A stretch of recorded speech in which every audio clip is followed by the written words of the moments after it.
नमस्कार, मैं हूं आशीष वर्मा। मॉर्निंग कॉल में आपका स्वागत है। शुरुआत इस वक्त की हेडलाइंस के साथ।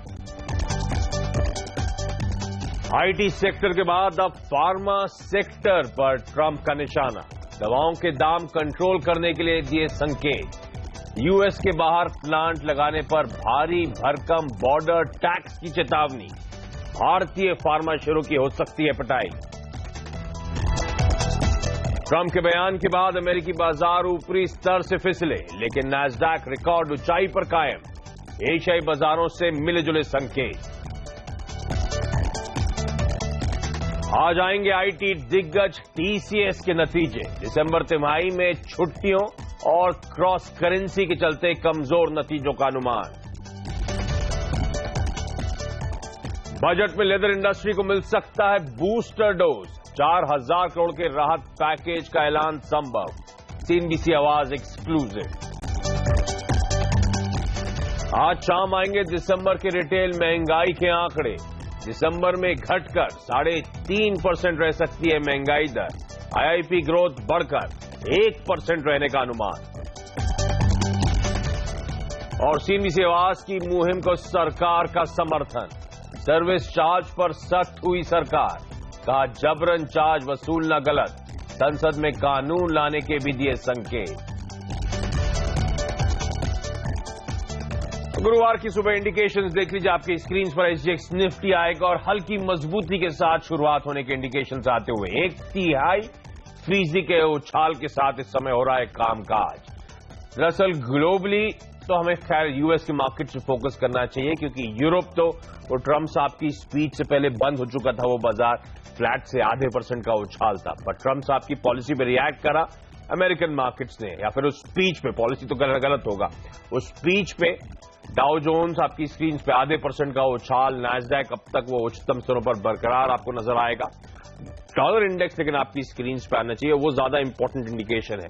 और डॉलर इंडेक्स अब फिर से अच्छा खासा ठंडा पड़ता हुआ 101.7। कल के हाईज थे ऑलमोस्ट 102.95 के, तो 103 के लेवल्स। पहले उछाल, उसके बाद एकदम ठंडा पड़ता हुआ नजर आया। ये इंपॉर्टेंट संकेत है। लेकिन सीएनबीसी आवाज के मार्केट सेनेटर अनिल सिंघवी का मानना है कि आज निफ्टी के लिए 8400 के लेवल्स बहुत अहम स्तर होने वाले हैं। क्या मतलब है स्टेटमेंट का? क्या रणनीति होनी चाहिए मेरी? ये अनिल सिंघवी से बातचीत होगी और साथ साथ बाजार पे एक और एक्सपर्ट से आज निफ्टी की रणनीति जानेंगे, वो है समीत चौहान। लेकिन पहले इंपॉर्टेंट है ग्लोबल संकेत, और उस पर बातचीत करने के लिए रोज की तरह मेरे सहयोगी नीरज वाजपेयी अब जुड़ते हुए। नीरज, कल अमेरिकी राष्ट्रपति ट्रंप ने संबोधन जो दिया, सबसे पहले ये बताएं कि उन्होंने क्या अहम बातें की हैं। गुड मॉर्निंग आशीष। देखिए, जैसे कल भी हम कह रहे थे कि जो मार्केट का मूड है वो ट्रंप की स्पीच के बाद बनेगा, और वैसा ही हुआ। कल बहुत ही फायरी स्पीच उन्होंने दी और लगभग उन्होंने ओबामा की जो सुबह की फेयरवेल स्पीच थी उसका जवाब दिया और बहुत सारे मुद्दे लिखे। दो जो क्रक्स हैं उसका, एक तो उन्होंने कहा कि जो फार्मा कंपनीज हैं, आईटी के बाद दूसरा निशाना फार्मा पे था, कि जो दवा तो अमेरिका में बेचते हैं लेकिन प्लांट बाहर लगाते हैं। तो सख्त चेतावनी दी कि अगर क्रॉस बॉर्डर गए तो बहुत बड़ा टैक्स उनके ऊपर लगेगा, जैसा कि उन्होंने ऑटो पे ऑलरेडी दबाव बना रखा है। उन्होंने उदाहरण भी दिया कि डेमलर क्राइसलर ने उनकी बात मान ली है। तो फार्मा उनके निशाने पे था कि फार्मा कंपनियों पर, साथ ही दवाओं के दाम मनमाने तरीके से नहीं बढ़ा सकते, बहुत सख्त कानून बनाए जाएंगे और कोई गलती पाई गई तो बहुत होगा। तो भारतीय फार्मा कंपनियां जो मेजर एक्सपोजर है उनके लिए दिक्कत। दूसरा, उन्होंने कहा कि जॉब क्रिएशन उनकी टॉप प्रायोरिटी होगी। वो इतने जॉब क्रिएट करेंगे जो आज तक हिस्ट्री में किसी ने अमेरिका में नहीं क्रिएट किए होंगे। तो दोनों को ही आप इससे कोरिलेट कर सकते हैं कि भारतीय कंपनियां जो वहां पे फोकस करती हैं उनके लिए दिक्कत। दूसरी, उन्होंने ये कहा कि जो कुछ भी आज अमेरिका में है उसके लिए ओबामा एडमिनिस्ट्रेशन जिम्मेदार। यहां तक कि उन्होंने कह दिया कि आईएसआईज भी ओबामा एडमिनिस्ट्रेशन का क्रिएशन है। तो बहुत फायरी स्पीच, बहुत क्लियर कट स्पीच और मैसेज बिल्कुल साफ है। उसको हम भले ही आज पॉलिसी नहीं कह रहे हैं, लेकिन वो एक्चुअल में पॉलिसी स्टेटमेंट ही था उनके। आइए सुन लेते हैं उनके मुंह से ही कि एग्जैक्टली किन टर्म्स में उन्होंने बात कही। Are going to be coming back. We have to get our drug industry coming back. Our drug industry has been disastrous. They're leaving left and right. They supply our drugs, but they don't make them here to a large extent. And the other thing we have to do is create new bidding procedures for the drug industry because they're getting away with murder. Pharma has a lot of lobbies, a lot of lobbyists, and a lot of power. We're going to create jobs. I said that I will be the greatest jobs producer that God ever created, and I mean that. I'm going to work very hard on that. We need certain amounts of other things, including a little bit of luck. तो jobs बहुत create करेंगे। आपको याद होगा IT sector को लेकर issues crop up हो रहे थे, वो वीजा रेगुलेशंस के चलते। उसके बाद ऑटो कंपनीज पे लगातार वो ट्वीट्स आए, वहां पे मूड खराब हुआ और अब फार्मास्यूटिकल पैक की बारी है, जो नीरज भी हाईलाइट कर रहे थे। अच्छा, आपको याद होगा जब से डोनाल्ड ट्रंप साहब जीते वो इलेक्शन, सबसे ग्लोबली इक्विटी मार्केट में बहुत तगड़ी, खासतौर पे यूएस में बहुत तगड़ी रैली आती हुई नजर आई, इस होप में कि जो नया एडमिनिस्ट्रेशन है, जो इनकमिंग एडमिनिस्ट्रेशन है, वो कॉर्पोरेट टैक्सेस कट करने वाला है, वो कई सारे सेक्टर्स को डीरेगुलेट करेगा, वो फिस्कल स्टिमुलस इंजेक्ट करता हुआ नजर आएगा। हालांकि ट्रंप साहब ने स्पेसिफिकली इन तीनों इंपॉर्टेंट मुद्दों पे ऐसी कोई बात नहीं कही, इसलिए वो डॉलर इंडेक्स भी फाइनली वो ठंडा पड़ता हुआ नजर आया। अच्छा नीरज जी, ये ट्रंप की स्पीच के बाद और उससे पहले अमेरिकन मार्केट्स का नेट रिएक्शन कैसा था, और फिर अमेरिकन मार्केट से मेरे लिए संकेत क्या है आज की ट्रेड के लिए? देखिए, स्पीच शुरू होने से पहले तो ऐसा लग रहा था कि शायद 20,000 कल ही क्रॉस कर देगा, बड़ी शानदार तेजी उसमें बनी। लेकिन इस स्पीच के दौरान ही मार्केट गिरना शुरू हो गया, क्योंकि जो फार्मा वाली नई बात निकल के आई, तमाम बातें उन्होंने बोली, उससे मार्केट थोड़ा थोड़ा ठंडा होने लगा। और उनकी स्पीच खत्म होने के कुछ समय बाद तो एक समय वो बिल्कुल फ्लैट या नेगेटिव पहुंच गया था, लेकिन बाद के सेशन में फिर से उसमें तेजी आई। संकेत उसका ये समझिए कि देखिए अब बिल्कुल शेप अप ले रही पॉलिसीज, उनका फंडा बिल्कुल क्लियर है कि डोमेस्टिक इकोनॉमी जो अमेरिका के, उसको उनको फोकस करना है, उसको बूस्ट अप करना है। तो उसके लिए जितने कदम उठाए जाएंगे उससे तेजी आएगी, इसीलिए बाजार इसको बहुत नेगेटिव वहां के लिए नहीं ले रहा है। तो वहां पे एक तेजी फिर से शाम को या आखिरी सेशन में लौट के आई और डाउ 100 पॉइंट गया, नेस्डेक तो रिकॉर्ड हाई बना ही रहा है। तो वहां जो कदम उठाए जाएंगे उससे डॉलर आगे जाते हुए मजबूत ही होगा, ये मान के चलना चाहिए, क्योंकि ये पॉलिसी सामने आने वाली है, सिर्फ 7-8 दिन बाकी है। तो इस वजह से वहां तेजी बनी। दूसरा, क्रूड और गोल्ड में जिस तरीके का एक रेगुलर मोमेंटम होता ना, ऐसी खबरों के आसपास वैसा ही था, कोई खास मोमेंटम नहीं था। इन्वेंट्री वहां की जो है थोड़ा सा दिक्कत ये पैदा करती है कि अगर अमेरिकी इन्वेंट्री बढ़ती है, जैसा कि वहां करना है, बहुत सारे नए इन्वेस्टमेंट आना शुरू हो गए हैं ऑयल सेक्टर में, तो दिक्कत हो सकती है क्रूड के लिए। अदरवाइज क्रूड में भी कोई प्रॉब्लम नहीं है। तो इमर्जिंग मार्केट्स को जो आज संकेत लेने वो स्पेसिफिक लेने हैं, जैसे फार्मा की बात निकल के आई, आईटी की बात निकल के आई, जॉब क्रिएशन। तो ग्लोबल मार्केट का जो संकेत आज की भारतीय बाजारों के लिए खासतौर पर वो है, वो सेक्टोरल है, फार्मा खासतौर पर। फार्मास्यूटिकल्स आज फोकस में रहेंगे। एक दिक्कत की बात, अमेरिका में आज से रिजल्ट सीजन की भी, आज कुछ रिजल्ट्स भी आने वाले हैं कॉर्पोरेट सेक्टर के। और आमतौर पे रिजल्ट से पहले अगर स्टॉक मार्केट इतना हीटेड अप हो, लाइफ हाइस पे कामकाज कर रहा हो, तो एक चिंता की बात होती है। हमेशा अच्छा होता है रिजल्ट सीजन में बाजार ठंडा जाए, तो आउट परफॉर्मेंस की लाइकलीहुड बढ़ती है। लेकिन चलिए भारतीय बाजारों की बात कर लीजिए। आपको याद होगा कल क्या सेशन था इंडियन मार्केट्स में, हमने गैप अप के साथ शुरुआत करी, उसके बाद सस्टेन्ड बाइंग इंडियन मार्केट्स में, और फाइनली दिन के हाईस पे जाके क्लोज हुए। निफ्टी पे 1% से ज्यादा की मजबूती थी, 8380 के लेवल्स पे जाके हमने कल क्लोज दिखाया। परसों आपको याद होगा भारतीय बाजार में 2/3% के आसपास का उछाल था, तो उसके ऊपर ये कल की तेजी आती हुई। Bank Nifty marked out performance था, परसों मदद करी सेकेंड हाफ में, और कल तो पूरी तरह से बाजार का धर्मदार इसी पॉकेट ने संभाल रखा था। 2.5-2.25% के आसपास का उछाल कल बैंक निफ्टी में आया। बैंक निफ्टी के अलावा मेटल्स में एक अच्छा आउट परफॉर्मेंस था। वो चाइना की तरफ से जो खबरें आई, उससे खासतौर पर स्टील कंपनीज में जो खरीदारी हुई, उससे इस मेटल इंडेक्स को मदद मिलती हुई नजर आई। एक ही पॉकेट ठंडी कामकाज कर रही थी, वो था कल IT. Otherwise across the board buying momentum देखने को मिला।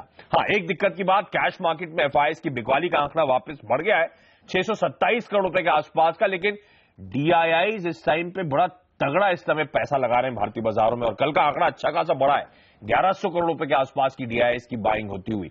वायदा बाजार में भी खरीदारी का आंकड़ा, और in fact index futures, index option, stock futures, सब में कल एफआईएस की खरीदारी के आंकड़े आए हैं। लेकिन आज का सेशन कैसा पैन आउट होगा? मैंने शुरुआती कोर्ट प्लेट पढ़ी थी अनिल सिंघवी की, जिसमें उन्होंने कहा है कि 8400 के स्तर बहुत अहम होंगे। क्या मतलब हुआ इसका? यानी कि उस स्तर का वेट करूं कुछ ट्रेड इनिशिएट करने के लिए, या कुछ ट्रेड इमीडिएटली बनता है? डिटेल में चर्चा करने के लिए सीएनबी सेवास के मार्केट एडिटर अनिल सिंघवी हमारे साथ जुड़ते हुए। अनिल जी, हाय, गुड मॉर्निंग। समझाएं 8400 के लेवल्स, मतलब मैं उसका वेट करूं, उसके बाद फ्रेश लॉन्ग्स क्रिएट करूं, या अभी भी निफ्टी में कोई कॉल बनता है, या फिर आज मार्केट में रुझान क्या होगा मेरा? आशीष, दो चीजें हैं। हाँ। पहला तो ये कि मैं एशियाई बाजारों का रुझान थोड़ा सा देखना चाहता हूँ ट्रंप साहब के बयान के बाद। वैसे मुझे कुछ नेगेटिव लग नहीं रहा, और डॉलर इंडेक्स भी 102 के नीचे है, तो रुझान तो तेजी का वैसे अब तक तो दिख रहा है। फिर भी एक बार निक्के को छोड़कर बाकी एशियाई बाजारों की चाल देखेंगे और उसके बाद अंदाजा लगाएंगे। अब जो आपने कहा 8400 क्यों अहम है, क्योंकि 8400 पर कॉल ऑप्शंस में हाईएस्ट ओपन इंटरेस्ट है, तो अगर बाजार को रुकना है तो वहीं पर रुकना है और वो इम्पोर्टेंट होगा। तो और दूसरा ये कि पुट कॉल रेशियो बढ़कर 1.17 पर है, तो रुकने के लिए भी ये सही जगह है। लेकिन अगर फर्ज करें कि ट्रम्प साहब के बयान के बाद मजबूती हो जाए, आप 8400 के ऊपर निकल कर टिक जाए, ठीक उसी तरह से जैसे कल आपने 8300 को पार किया और टिके, तो फिर एकदम परफेक्ट शॉर्ट कवरिंग का माहौल फिर से आज बनेगा जो बाजार को ऊपर ले जाएगा। भले ही कैश मार्केट में कल बिकवाली हुई है एफआईएस की, लेकिन वायदा कारोबार में दमदार शॉर्ट कवरिंग उनकी तरफ से होती हुई।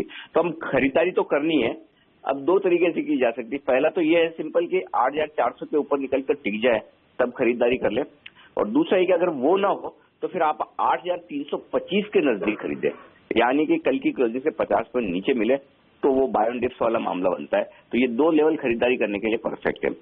बैंक निफ्टी क्योंकि ज्यादा मजबूत दिख रहा है और आज हफ्ते की बैंक निफ्टी की एक्सपायरी वाला भी दिन है, तो 18,500 19,000 ये बैंक निफ्टी की ट्रेडिंग रेंज दिख रही है। हालांकि हम ऊपरी रेंज के ज्यादा नजदीक है, तो ऐसा लग रहा है शायद बैंक निफ्टी 19,000 के पार न जाए, लेकिन 19,000 तक भी पहुंचता तब भी अब भी 150-200 पॉइंट की जगह बाकी है। तो ओवरऑल रुझान मजबूती की तरफ है, लेकिन एशिया को देखकर हम डिसाइड करेंगे कि हमें खुलते ही खरीदना है या 8,325 का इंतजार करना है। ओके, तो एशियन मार्केट्स का थोड़ा सा रुझान और देखना होगा। हमारे भारतीय बाजारों को खुलने में अब तो ऑलमोस्ट अभी 2 घंटे का टाइम बचा रह गया है। इस बीच में अनिल आपके साथ फिर से जुड़ेंगे 8 बजे मार्केट काउंटडाउन पहला सौदा में, तब मेरे ख्याल से ज्यादा कॉन्क्रीट रणनीति होगी। 8400 के आसपास अहम लेवल्स हैं, वो टूटते हैं तो अच्छी खासी तेजी देखने को मिलेगी, ये अनिल स्पेसिफिकली हाईलाइट करते हुए। लेकिन चलिए बाजार पे एक और एक्सपर्ट अब एंजल ब्रोकिंग के समीत चौहान जुड़ते हुए। समीत, हाय, गुड मॉर्निंग। क्या लग रहा है सर, मोमेंटम तो वाकई बहुत स्ट्रांग हो गया है, जो आप कह भी रहे थे पहले। अब इवेंचुअली अभी भी खरीदारी करने के मौके हैं क्या, और इवेंचुअल टारगेट्स क्या नजर आते हैं? गुड मॉर्निंग आशीष। देखिए, अगर 7940 7950 ये लेवल से हमने जो हमारा एक ऑप्टिमिस्टिक स्टांस है वो मेंटेन रखा है। इनफैक्ट जो हमारे ऊपर की तरफ टारगेट से हम रिवाइज करते आए हुए, पहले हमने 8380 दिए हुए थे और ये ट्यूसडे को ही हमने ये रिवाइज करके 8450 का रखा था। तो ये टारगेट अभी भी मेंटेन्ड है, बट अभी अगर हम देखें तो रिस्क टू रिवॉर्ड रेशियो उतना फेवरेबल नहीं होगा। 2 इम्पोर्टेंट लेवल्स थे, 8200 पहले जो गैप अप ओपनिंग के साथ ब्रेक हुआ है, और लास्ट 3-4 दिनों से जो कंसोलिडेशन हो रहा था 8300 के आसपास, वो लेवल भी कल हमने गैप से ओपन हुए देखा था।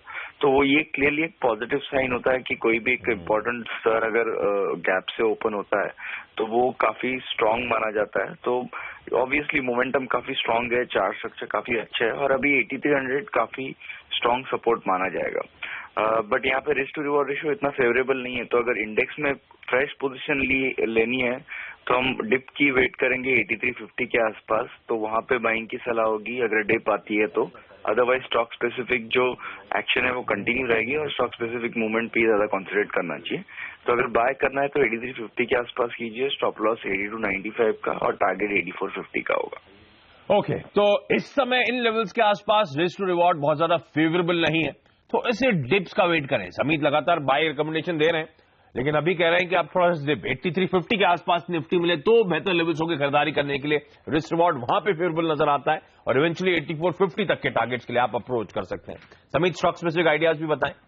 देखिए, दोनों लॉन्ग साइड पे रहेंगे। एक ब्रिटानिया है जो एक 5-6 दिनों के कंसोलिडेशन के बाद कल हमने लास्ट घंटे में इसमें काफी स्ट्रांग बाइंग देखी थी और वॉल्यूम भी काफी अच्छे बढ़ चुके थे। तो 3030 के टारगेट के लिए इसमें बाइंग की सलाह होगी, 2920 का स्टॉप लॉस होगा। और सेकंड बाय LIC में होगा जिसने एक अंडर परफॉर्म किया ऑफ लेट, बट कल हमने काफी एनकरेजिंग साइन देखे थे, अच्छी खासी एक स्ट्रांग मूवमेंट लास्ट 2 घंटे में देखी थी वॉल्यूम के साथ, तो उसमें बाइंग की सलाह होगी for a target of 556, stop loss 516 का होगा। ओके, तो निफ्टी में गिरावट में खरीदारी के मौके ढूंढने और ब्रिटानिया और LIC हाउसिंग फाइनेंस, इन दोनों में खरीदारी करने की सलाह।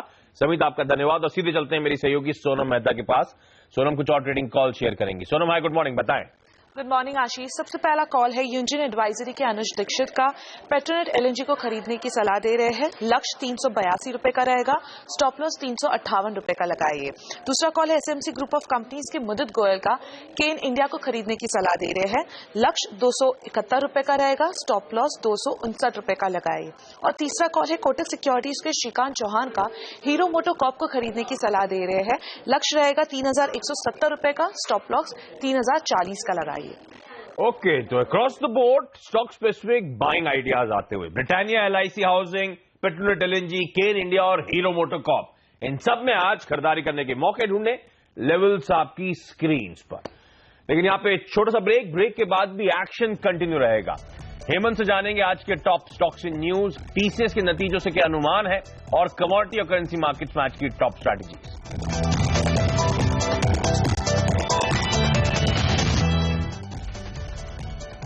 ब्रेक के बाद आपका स्वागत है और आज कौन से टॉप 5 शेयर्स रहेंगे फोकस में खबरों की वजह से, ये बताने के लिए मेरे साथ मेरे सहयोगी हेमंत घई अब जुड़ते हुए। हेमंत भाई, गुड मॉर्निंग। कौन से टॉप रडार पर है? बायोकॉन के ऊपर रखिए नजर। देखिए, माइलन के साथ मिलकर इन्होंने एक लाइसेंस के लिए अर्जी दाखिल करी है US FDA के सामने, और ये अर्जी काफी इंपॉर्टेंट मानी जा रही है क्योंकि माइलन के पास इस दवा के लॉन्च के लिए काफी सारी ज्योग्राफीज मौजूद हैं, US के अलावा कनाडा, ऑस्ट्रेलिया, जापान, न्यूजीलैंड। तो ये एक बड़ा अच्छा कदम माना जाएगा बायोकॉन के लिए भी, तो यहां पर तेजी बन सकती है। साथ ही हिंदुस्तान ऑर्गेनिक्स, देखिए ये एक सरकारी कंपनी है जो मुश्किल में थी, सरकार अब इसकी लैंड बेच रही है, BPCL और इसरो को इसकी जमीन बेची जा रही है और इसके ऊपर बोर्ड बैठक होगी अब 20 जनवरी को, यानी अगले शुक्रवार को। तो यहां पर आज जबरदस्त तेजी देखने को मिलेगी। मुरुदेश्वर सिरेमिक्स एक और मिड कैप कंपनी है जहां पर अच्छी रैली आज के दिन देखने को मिल सकती है क्योंकि 25 जनवरी को बोर्ड बैठक होने वाली है और इस बोर्ड बैठक में शेयर या फिर वारंट्स प्रमोटर्स को जारी करने पर विचार होगा। किस भाव पर वारंट जारी होते हैं या शेयर जारी होते हैं, ये इंपॉर्टेंट होगा देखना। लेकिन जनरली इस तरह की खबरों पर एक अच्छी रैली देखने को मिलती है। वैसे भी हाई बीटा काउंटर है, जब चलता है तो बड़े अच्छे गेंस देता है। साथ ही नजर रखिएगा DHFL पर भी। देखिए ये कंपनी भी बोर्ड मीटिंग कर रही है 16 जनवरी को और ये भी प्रेफरेंशियल शेयर्स जारी कर रहे हैं, तो देखना होगा कितना पैसा उठाते हैं ये प्रेफरेंशियल शेयर जारी करके, किस भाव पर ये अलॉटमेंट होता है और प्रमोटर्स को ही होता है या दूसरे लोगों को भी होता है, तो इस पर नजर रहेगी। ये खबर भी पॉजिटिव है। और आखिरी खबर, मिर्जा इंटरनेशनल, बाटा, सुपर हाउस, लिबर्टी, जो फुटवेयर कंपनियां हैं वहां पर जबरदस्त तेजी देखने को मिल सकती है आज के दिन, क्योंकि सरकार बजट में बड़े पैकेज दे सकती है इस सेक्टर को। करीब करीब 4000 करोड़ रुपए के पैकेज की बात की जा रही है। आपको याद होगा कुछ दिनों पहले गारमेंट सेक्टर को 6000 करोड़ रुपए का पैकेज दिया गया था और जबरदस्त तेजी टेक्सटाइल और गारमेंट स्टॉक्स में देखने को मिली थी। ये सेक्टर भी है जो अब लाइन में है और इसके लिए फाइनेंस मिनिस्ट्री, कॉमर्स मिनिस्ट्री और PMO के बीच में बैठक भी हो चुकी है। जॉब्स के लिहाज से बड़ा सेक्टर है और इस बार बजट में जो फोकस है वो जॉब्स के ऊपर होने वाला है, खासतौर पर उत्तर प्रदेश में इलेक्शन से पहले। देखिए आगरा और कानपुर लेदर के बड़े हब्स माने जाते हैं, तो यहां पर भी आज रखिएगा नजर। ओके, तो ये तमाम वो स्टॉक सेक्टर्स हैं जो आज हरकत में रह सकते हैं, लेकिन आज फार्मास्यूटिकल्स तो फोकस में रहेगा वो ट्रंप साहब की स्पीच के बाद, और दूसरा पैक जो हरकत में रहेगा वो है आईटी की सबसे बड़ी, इनफैक्ट कहना चाहिए देश की सबसे बड़ी कंपनी TCS आज अपने बाजार बंद होने के बाद तिमाही रिजल्ट्स घोषित करेगी। हालांकि ये जो क्वार्टर होता है दिसंबर का, सालाना सीजनली वीक क्वार्टर होता है, छुट्टी का सीजन होता है, इसलिए वैसे ही प्रेशर में रहता है मैनेजमेंट ने। लेकिन कहा था कि जितनी वीकनेस होती है शायद इस बार देखने को ना मिले। ये गाइडेंस दिया था Q2 में कि Q3 और Q4 बेहतर रहने वाले हैं, पर हम एक्सपेक्ट कर रहे हैं कि 1 से 1.5% के आसपास कांस्टेंट करेंसी में ग्रोथ होगी। पर क्योंकि डॉलर मजबूत हुआ है पाउंड के मुकाबले, यूरो के मुकाबले, ऑस्ट्रेलियन डॉलर के मुकाबले, इसलिए जो एक्चुअल रेवेन्यू ग्रोथ होने वाली है, डॉलर आए जो ग्रोथ होगी वो महज 0.2% की होगी और मार्जिन्स एकदम फ्लैट 26% पे ही बने रहेंगे। तो ये नंबर्स लेकिन आज बाजार बंद होने के बाद आएंगे और TCS और पूरा IT पैक भी अपने रडार पे रखें। लेकिन चलिए यहां पे एक छोटा सा ब्रेक के बाद कमोडिटी करेंसी मार्केट के टॉप स्ट्रैटेजीज, आज का इवेंट्स कैलेंडर और एक मार्केट का क्विक रैप।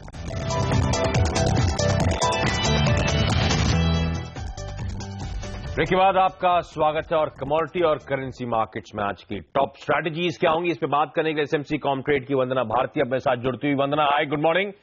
क्या सजेस्ट करनी है मैम, आज के टॉप आइडियाज क्या है? आशीष, आज बहुत ही रेंज बाउंड ट्रेडिंग सेशन देखने को मिल सकता है हम लोगों को, क्योंकि आप मोस्टली देखिए कि एक्शन जो है वो कल के मार्केट में आए थे और आज अगर डेटा की बात करूं तो जॉबलेस क्लेम है जो कि थोड़ा वीक होके आने की उम्मीद है, तो मेरे ख्याल से थोड़ा सा फायदा इससे गोल्ड को मिलेगा। इनिशियली हम थोड़ा सा वीकनेस देख सकते हैं, 28,250 के करीब में बाइंग की सलाह दूंगी और मुझे लग रहा है कि लेट इवनिंग ट्रेडिंग सेशन में बाइंग रिटर्न आ सकती है। 28,400 तक का टारगेट रखना चाहिए, 28,200 तक का स्टॉप लॉस रखना चाहिए।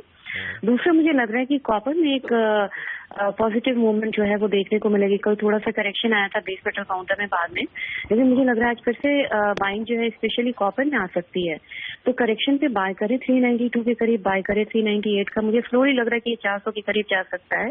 398 का टारगेट रखिए और 389 का यहाँ पे स्टॉप लॉस मेंटेन करना होगा। ओके मैम, बहुत बहुत धन्यवाद। एसएमसी कॉम्प्लेट का मानना है सोने में अच्छा, दोनों ही कॉल कंडीशनल कॉल है। सोना 28,250 के लेवल्स में मिले तो खरीदारी इनिशिएट करें 28,400 के टारगेट्स के लिए। लाइकवाइज बेस मेटल्स में कॉपर पसंद आता है, लेकिन वहां पे भी कमजोरी आए, सुस्ती आए, नरमी आए तो खरीदारी करें 392 के ट्रिगर लेवल पर 398 के टारगेट्स के लिए। ये आज कमोडिटीज में आपके लिए टॉप स्ट्रैटेजीज। लेकिन आज का इवेंट्स कैलेंडर आपकी स्क्रीन पर आएगा। हमने कहा था रिजल्ट्स के लिहाज से आईटी और उसमें टीसीएस को रडार पे रखें। टीसीएस के आज तिमाही रिजल्ट्स आने हैं। इसके अलावा एनएचपीसी, बजाज कॉर्प, साइंट और आरआईआईएल, इन सब के आज नतीजे आएंगे। इसके अलावा आईआईपी और सीपीआई, नवंबर आईआईपी के आंकड़े आने हैं। 5:30 बजे दोनों आईआईपी और सीपीआई के आंकड़े आएंगे।